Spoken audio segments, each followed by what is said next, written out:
ಸರಣಿ ಕಳ್ಳತನ, ಲಕ್ಷಾಂತರ ರೂಪಾಯಿ ಮೌಲ್ಯದ ಚಿನ್ನಾಭರಣ ಕಳವು. ರಾತ್ರಿ ವೇಳೆ ಮನೆಯಲ್ಲಿ ಯಾರೂ ಇಲ್ಲದಿರುವುದನ್ನು ಗಮನಿಸಿದ ಕಳ್ಳರ ತಂಡ 5 ಮನೆಗಳ ಬೀಗ ಮುರಿದು ಕಳ್ಳತನ ನಡೆಸಿದ ಘಟನೆ ಬೀದರ್ ಜಿಲ್ಲೆಯ ಬಸವಕಲ್ಯಾಣ ತಾಲೂಕಿನ ಕಿಟ್ಟ ಗ್ರಾಮದಲ್ಲಿ ಇಂದು ಶನಿವಾರ ನಸುಕಿನ ಜಾವ 3 ಗಂಟೆ ಸುಮಾರಿಗೆ ಜರುಗಿದೆ. ಕಿಟ್ಟ ಗ್ರಾಮದ ನಿವಾಸಿಗಳಾದ ಸವಿತಾ ಮಲ್ಲಪ್ಪ, ಶೌಕತ್ ಅಲಿ ಹಾಗೂ ಸುಧಾಕರ್ ಮೌನಪ್ಪ ಮತ್ತು ಶ್ರೀನಿವಾಸ್ ರೆಡ್ಡಿ ಅವರ ಮನೆಯಲ್ಲಿ ಕಳ್ಳತನ ನಡೆದಿದೆ.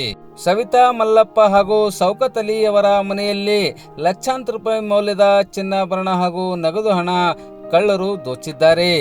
ಸುಧಾಕರ್, ಮೌನಪ್ಪ, ಶ್ರೀನಿವಾಸ್ ರೆಡ್ಡಿ ಅವರ ಮನೆಗಳ ಬೀಗ ಸಹ ಮುರಿದು ಕಳ್ಳತನಕ್ಕೆ ಯತ್ನಿಸಿರುವ ಕಳ್ಳರು ಈ ಮೂವರ ಮನೆಯಲ್ಲಿ ಏನೂ ಸಿಗದ ಕಾರಣ ಬರಿಗೈಯಲ್ಲಿ ವಾಪಸ್ಸಾಗಿದ್ದಾರೆ ಎಂದು ತಿಳಿದು ಬಂದಿದೆ. ಒಟ್ಟು 5 ಮನೆಗಳಲ್ಲಿ ಕಳ್ಳತನ ನಡೆದಿದ್ದು, ಮನೆಗಳಲ್ಲಿ ಕಳ್ಳತನ ನಡೆಸಿದ ನಂತರ ಕಳ್ಳರು ಮನೆಯಲ್ಲಿಯ ಸೂಟ್ಕೇಸ್ ಸೇರಿದಂತೆ ಕೆಲ ವಸ್ತುಗಳನ್ನು ಗ್ರಾಮದ ಹೊರವಲಯದ ಜಮೀನಿನಲ್ಲಿ ತೆಗೆದುಕೊಂಡು ಹೋಗಿ ಸೂಟ್ಕೇಸ್ ಹೊಡೆದು ಅದರಲ್ಲಿಯ ಚಿನ್ನಾಭರಣ ಹಾಗೂ ನಗದು ಹಣ ದೋಚಿ ಸೂಟ್ಕೇಸ್ ಅದೇ ಸ್ಥಳದಲ್ಲಿ ಬಿಸಾಡಿ ಹೋಗಿರುವುದು ಪತ್ತೆಯಾಗಿದೆ. ಸುದ್ದಿ ತಿಳಿದ ಬಸವಕಲ್ಯಾಣ ಗ್ರಾಮೀಣ ಠಾಣೆ ಪೊಲೀಸರು ಹಾಗೂ ಬೀದರ್ನ ಶ್ವಾನದಳದ ಸಿಬ್ಬಂದಿಗಳು ಮತ್ತು ಬೆರಳಚ್ಚು ತಜ್ಞರ ತಂಡ ಸ್ಥಳಕ್ಕೆ ಭೇಟಿ ನೀಡಿ ಪರಿಶೀಲಿಸಿದ್ದು ತನಿಖೆ ಮುಂದುವರಿಸಿದೆ.